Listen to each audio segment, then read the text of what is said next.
Suspendu, des soignants entre deux mondes, le film que tu as réalisé, Fabien. Justement, après cette heure et demie de documentaire, on a vu beaucoup de témoignages, beaucoup d'émotions, beaucoup d'informations aussi qui sont circulées et qui témoignent d'une réalité qui est très peu représentée dans les médias. Qu'est-ce que ça t'a fait à toi de réaliser ce film? Et aujourd'hui, des semaines, des mois après, qu'est-ce que tu gardes encore comme impression par rapport à personnes que tu as rencontrées et à cette réalité que tu as découverte? Alors la réalité, je l'avais découverte dans les personnes que j'avais autour de moi, dans mon entourage, que ce soit à travers les réseaux de soignants et puis simplement des amis, y compris ceux qui pouvaient être dans le documentaire.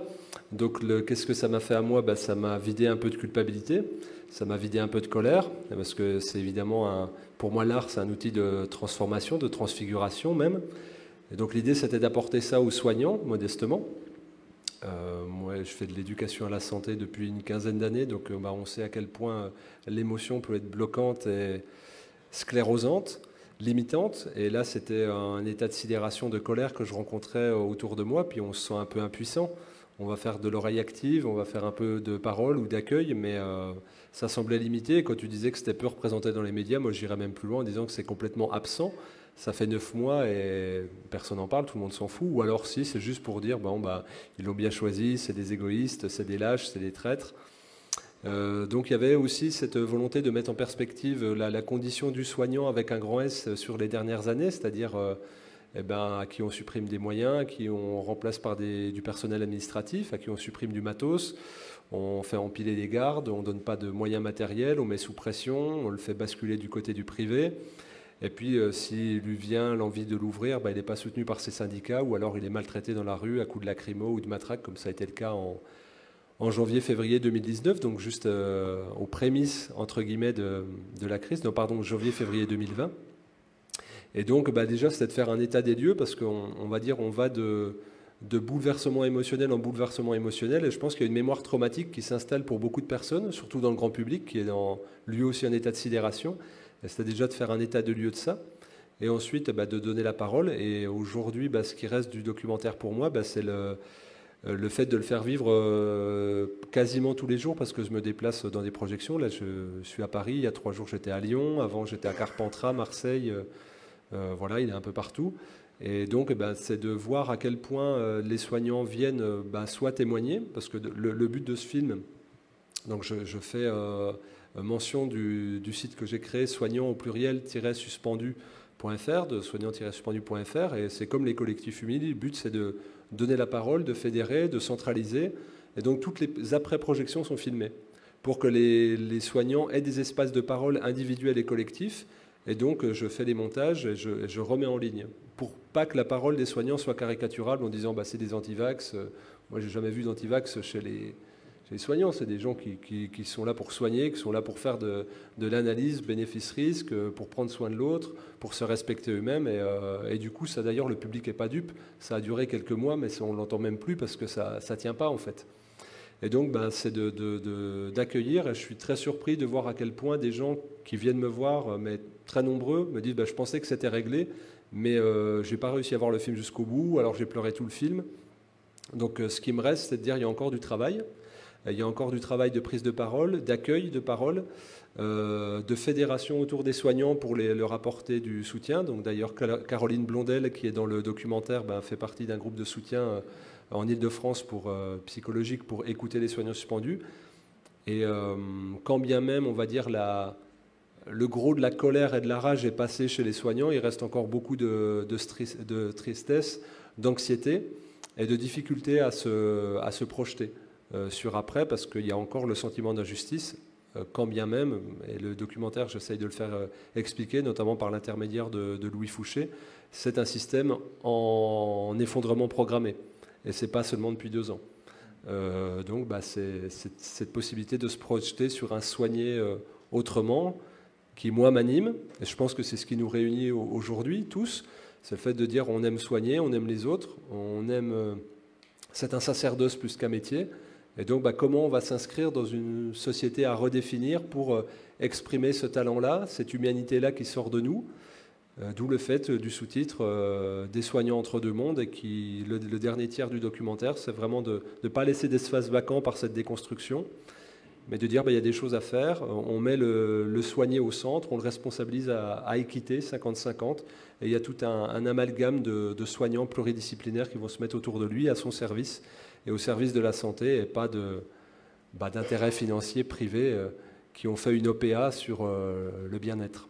Donc voilà ce que c'est aujourd'hui. Est-ce que tu peux nous dire combien de représentations tu as faites depuis que le film est sorti? Est-ce que tu as un bon accueil en général après la diffusion de ce film? Alors j'avais déjà étrenné les cinémas avec un premier documentaire il y a 3 ans sur le jeûne thérapeutique, et donc j'avais vu un peu l'accueil qu'on pouvait faire sur la santé, mais non mainstream. Donc je m'attendais plutôt à des volets de bois vert. Les premiers retours que j'avais, c'était non, pas de truc anti-vax, alors que c'est pas du tout le sujet. Je me dis voilà, ça va être compliqué. Eh ben non, en fait. Alors on a fait déjà une vingtaine de projections, il y en a une trentaine d'autres qui sont déjà prévues, et on a eu un numéro de visa au CNC. Donc là, il y a des séances au cinéma. Et l'intérêt des séances de cinéma, c'est qu'il y a des badauds qui vont venir. Il y a le grand public qui a sa carte d'abonnement, de fidélité, puis qui va se dire tiens, je soignant suspendu, c'est quoi? Et donc il y a ce phénomène-là. Il y a des gens qui se font tirer par la manche, et en fait qui peuvent avoir leurs 2, 3, 4 doses, et en fait ça change rien pour eux, ils sont touchés, vraiment très touchés, et souvent en état de culpabilité de dire mais merde, j'ai pas vu, je suis passé à côté.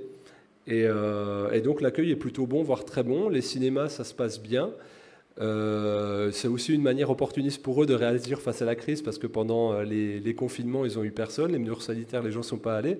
Donc là, ils s'ouvrent de manière opportuniste à un public qui, il faut le dire clairement, qui n'avait pas le droit d'aller au cinéma. Mais tant mieux. Le but, justement, c'est d'avoir cette mixité-là. Ce film, il est fait pour les soignants en premier lieu, mais en fait pour toute personne qui a besoin d'être soignée.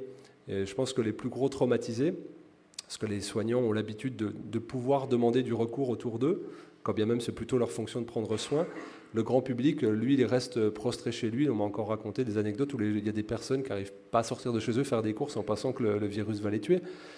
Et donc, s'ils arrivent à être touchés par les propos du film, en voyant qu'il y a autre chose, donc l'accueil est plutôt bon.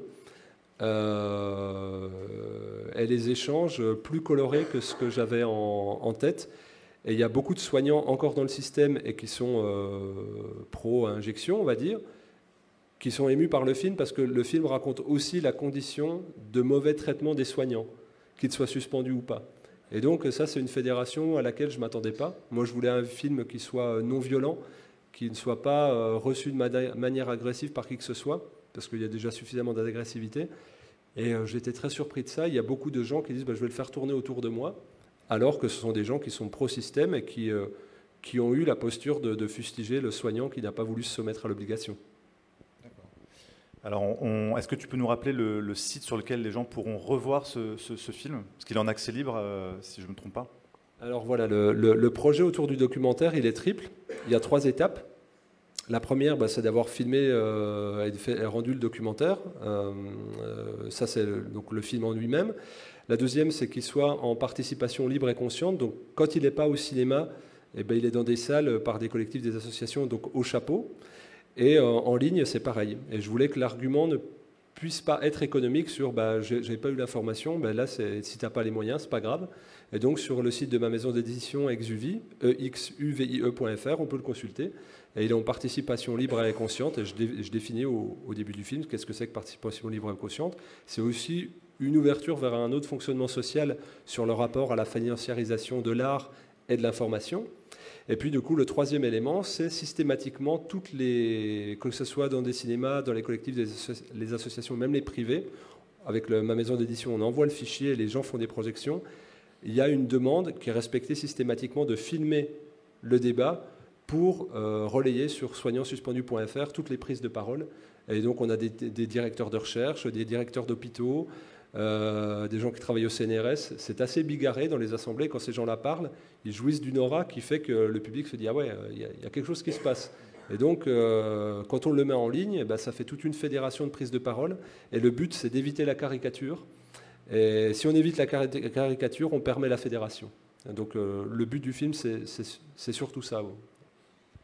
Merci beaucoup Fabien. On rappelle donc le film Suspendu des soignants entre deux mondes, que l'on peut consulter sur le site exuvi.fr. Le lien est dans la description de cette vidéo et on invite tous ceux qui l'ont vu à le revoir et ceux qui nous ont rejoints en cours de conférence à le consulter. Merci beaucoup. On est...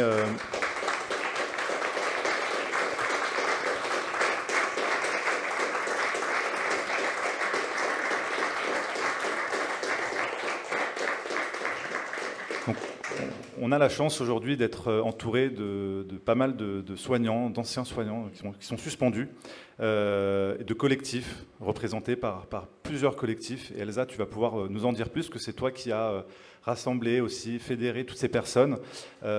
Comment ça s'est passé depuis plusieurs mois, ce travail-là? T'es sûr que tu veux l'histoire? Ça a commencé en juillet, après les annonces de notre cher président. Le téléphone s'est mis à sonner. Alors là, je vous propose pour l'historique d'aller voir sur le site des collectifs unis, pour la peine, les-collectifs au pluriel-unis.info, puisque ça fait aussi... ça a fait une anecdote gesticulée pour justement expliquer l'histoire. Comment sont nés les collectifs unis?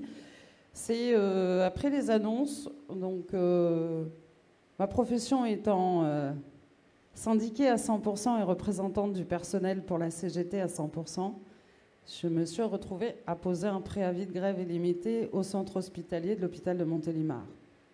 Ce qui a fait du bruit, ce qui a appelé les gens à prendre leur téléphone, à m'appeler, et en fait les collectifs unis sont nés comme ça. Tout simplement, les gens ont pris le téléphone, ils ont vu mon numéro. J'aurais peut-être pas dû le mettre sur Internet, parce que maintenant il fait que de sonner depuis 1 an, il faut être clair. C'est par contre quelque chose de très important. Et je dirais que du coup, dans la loi du 5 août, finalement, il y a des belles choses qui se passent, des belles rencontres, même si cette loi est à abroger absolument le plus vite possible.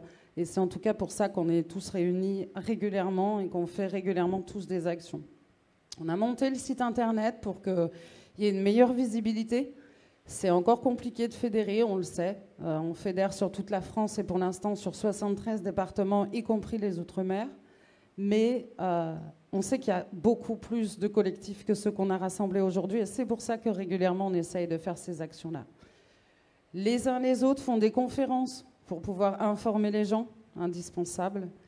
Et la visibilité sur le site a pris de l'ampleur ces derniers jours grâce à la conférence et ça c'est énorme. Le travail de Fabien nous aide aussi à cette visibilité, ça c'est énorme. Et le partenariat d'aujourd'hui et la conférence d'aujourd'hui, c'est quand même...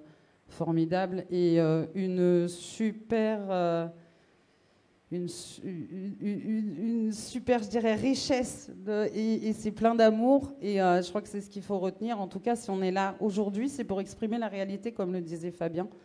C'est important parce que je crois que les gens n'ont toujours pas compris la réalité parce qu'on leur ment trop, on leur met trop d'images qui ne sont pas réelles. Donc notre travail, c'est de faire ça en fait. Voilà, donc en fait, citoyenne lambda, salariée lambda, qui s'est retrouvée à fédérer, et j'en suis ravie, parce que c'est source de belles choses après tout ce qu'on traverse. Alors on aura la chance et l'occasion d'entendre tous ces témoignages qu'on a déjà entendus pour certains d'entre vous le 1er février dernier, qu'on se fera un plaisir de réentendre, même si pour beaucoup, c'est des histoires qui sont difficiles à partager. Il y a aussi des messages de soutien que l'on pourra écouter, Elsa, que tu as reçus des personnalités qui ont voulu s'associer à cet événement pour apporter leur soutien à tous ces soignants suspendus. Avant toute chose, on a la chance d'avoir la présence d'Alexandra Henrucode, qui est généticienne, qu'on présente presque plus, qui a écumé tous les plateaux de télévision mainstream, qui a eu énormément de mal à faire entendre une voix différente, et qui s'est battu depuis plus d'1 an et qui vient aujourd'hui nous apporter son soutien et qui vient apporter son soutien aux soignants. Et on laisse tout de suite, on te laisse la parole pour que tu puisses nous partager quelques mots avant qu'on puisse poursuivre avec vous, messieurs, dames.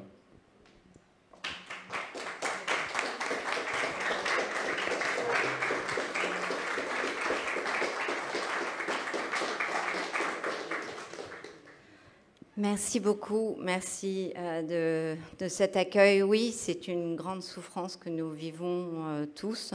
Finalement, tu dis depuis 1 an, mais en vrai, tous autant qu'on est, nous vivons cette souffrance depuis 2 ans. Plus de 2 ans d'ailleurs maintenant. La première chose, les premiers mots iraient à toute la société, à toute notre société française, à nos compatriotes. J'aimerais leur dire qu'ils ne sont pas sans ne pas observer qu'il y a une pénurie de soignants autour de nous. Eh bien, nous avons la solution à cette pénurie. Il suffit simplement de considérer qu'il y a une réintégration possible et ne pas le vivre comme une fatalité d'exclusion, car cette exclusion est tout simplement insoutenable. Il y a aussi le fait que beaucoup de nos compatriotes souffrent de retrouver un sens à ce qu'ils vivent. Alors qu'ils ont cette souffrance, eh bien, j'ai envie de leur répondre, tournez-vous encore vers la solution.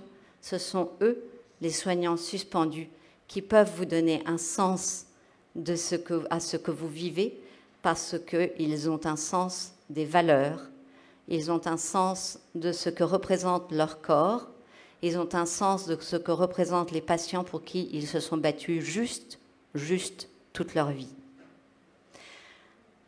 À cette société donc française, à nos compatriotes, je dis aussi que il semblerait que j'ai dit cette phrase, et donc je vais la répéter parce que elle me va bien aujourd'hui.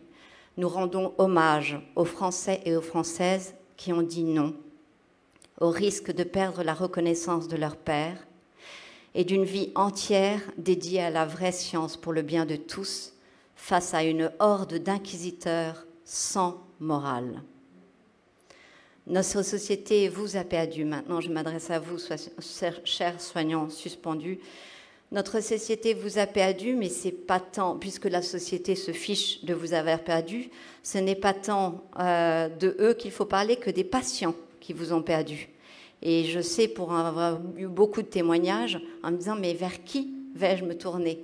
Vers qui? Parce qu'effectivement, vous étiez juste essentiel dans notre société et dans l'harmonie que nous vivions jusqu'à présent. Alors, merci pour nous. L'inutilité de votre geste, j'imagine qu'elle vous a empêché de dormir un paquet de fois. Si c'était si inutile, alors pourquoi n'êtes-vous pas à nouveau en poste? Si c'était si inutile, alors évidemment, le président vous aurait remis en place. Donc non, vous n'êtes pas, votre geste n'est pas inutile. Vous avez, tout comme moi, vu des tas de collègues qui ont fait des petits arrangements pour continuer à travailler. Et on est tous, évidemment, on a tous vu cela avec un bon œil, un mauvais œil, assistant à cette scène en disant mais on a aussi besoin de cela. Et donc cette question d'inutilité de votre geste, elle est vraiment fondamentale. À chaque fois que vous doutez, pensez au fait que si votre geste avait été inutile, vous seriez à nouveau en poste.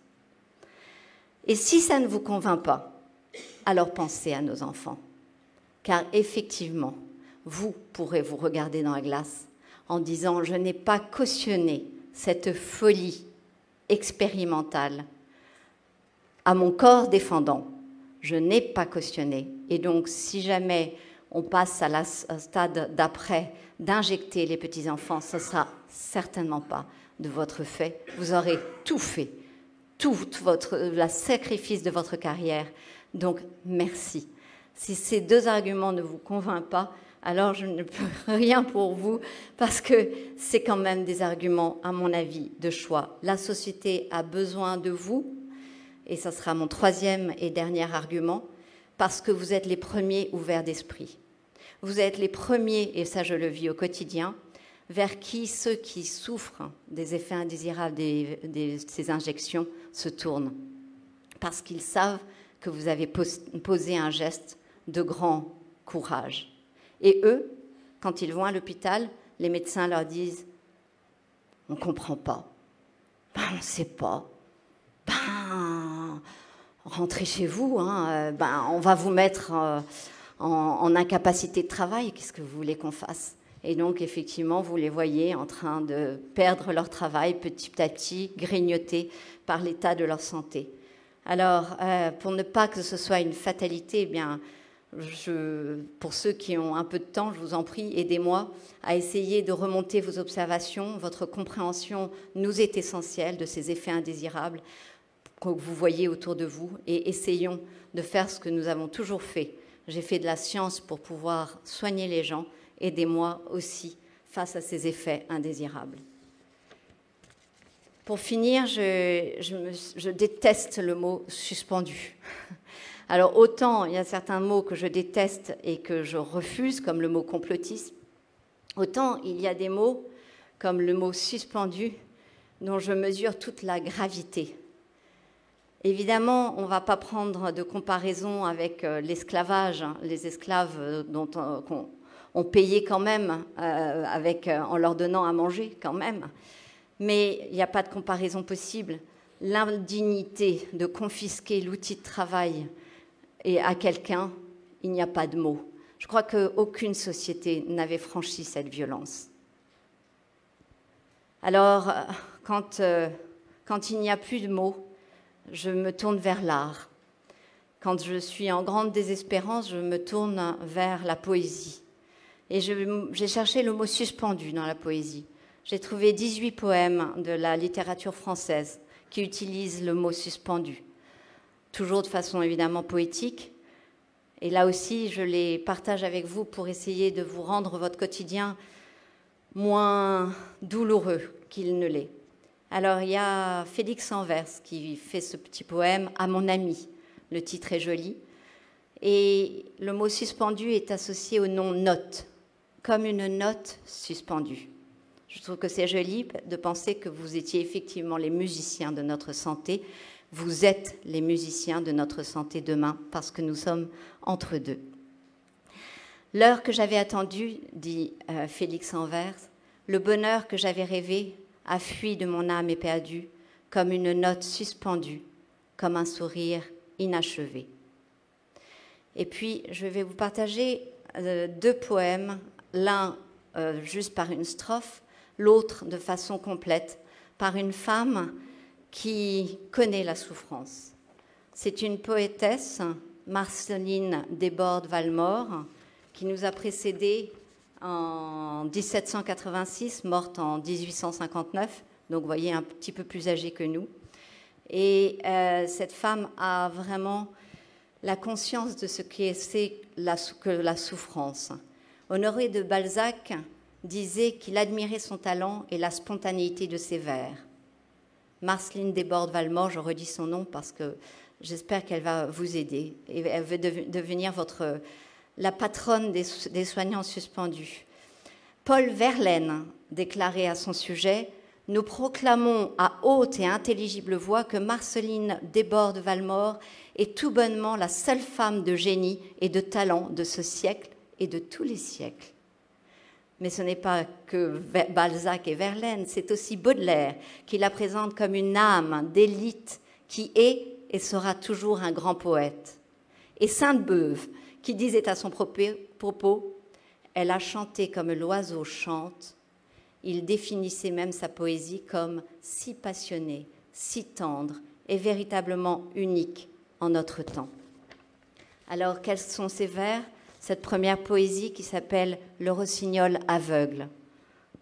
Notre société, ce rossignol aveugle. Ah, quand la liberté soufflait dans les chansons, qu'avec ravissement tes ailes incaptives, dans l'azur sans barrière emportaient ses leçons. Douce horloge du soir, au saule suspendu, ton timbre jetait l'heure, au pâtre dispersé. Et puis cette autre poésie, avec laquelle je terminerai mon propos, qui s'appelle « Plus de chants » de Marceline Desbordes-Valmore. À Madame de Simonis. Il faut savoir que l'autre petit nom de Madame Desbordes-Valmore, c'était Notre-Dame des Pleurs, tellement elle avait souffert. Elle en connaît donc un rayon, mais elle arrive à rester positive grâce à la poésie, grâce à son âme qui doit nous aider. Enfant d'un nid, loin du soleil éclos, tombé un jour du faîte des collines, ouvrant à Dieu mes ailes orphelines, poussé au vent sur la terre ou les flots, mon cœur chantait, mais avec des sanglots. Pour louer Dieu, dès que je pus chanter, que m'importait ma frêle voix de femme, tout le concert se tenait dans mon âme, que l'on passa sans dédaigner m'écouter. Je louais Dieu, qui pouvait m'arrêter? Le front vibrant d'étranges et doux sons, toute ravie et jeune en solitude, trouvant le monde assez beau sans l'étude, je souriais, rebelle à ces leçons, le cœur gonflé d'inédites chansons.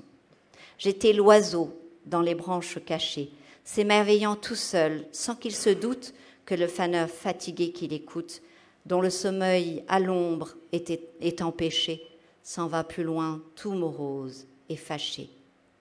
Convive sobre et suspendu aux fleurs, j'ai pris longtemps mon sort pour une fête, mais l'ouragan a sifflé sur ma tête, les grands échos m'ont crié leur douleur, et je les chante, affaiblie de mes pleurs. La solitude est encore de mon goût, je crois toujours à l'auteur de mon être, mes beaux enfants me l'ont tant fait connaître. Je monte à lui, je le cherche partout, mais de chansons, plus une, oh, plus du tout. Marceline Desbordes-Malmort.